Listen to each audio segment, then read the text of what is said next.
Hey everybody, today is 1/12/21. I want to start by letting you know that yesterday's video, after I made it, I didn't upload properly. So when I tried to attach it, it did not work very well. So just to recap, yesterday we started our day off by talking about Washington's farewell address and kind of talking about the importance of Washington's farewell address.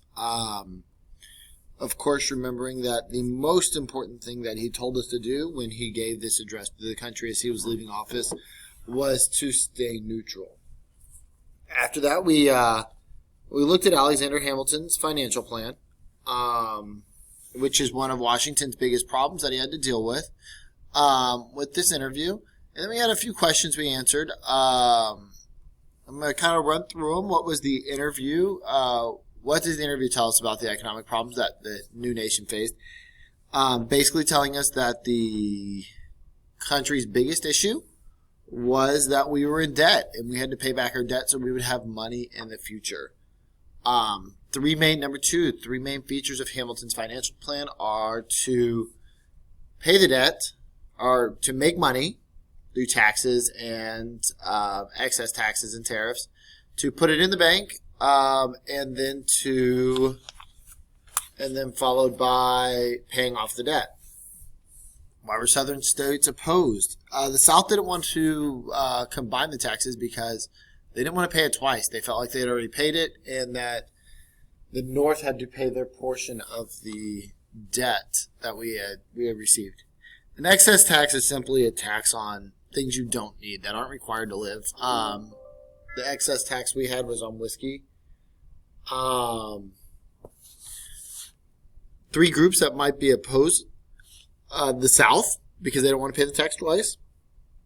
Farmers who are paying the tax on whiskey because they're turning their corn into whiskey. And then the anti-federalists are upset because the National Bank is taking away power from the Federalists.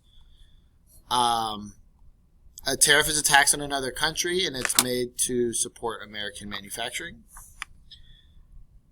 Hamilton wanted to increase the tariff to pay off the debt. National Bank is a federalist idea because federalists wanting a strong national or federal government, National Bank giving the federal or national bank more power. Today's going to be a pretty simple day, guys. Y'all have done this 1,000 times. We're going to do some vocab that goes into our next section, which is court case and early American foreign policies. A few words we have interstate commerce, a monopoly, a license, the word regulate, the Chief Justice, judicial review. Then you have alien, sedition, doctrine, and appeal. Of course, make sure you get your definition. Also, your picture. Try to make sure your picture connects to social studies, and then your sentence. And then we will be, of course, discussing this tomorrow. You probably will have a vocab quiz if we have vocab today.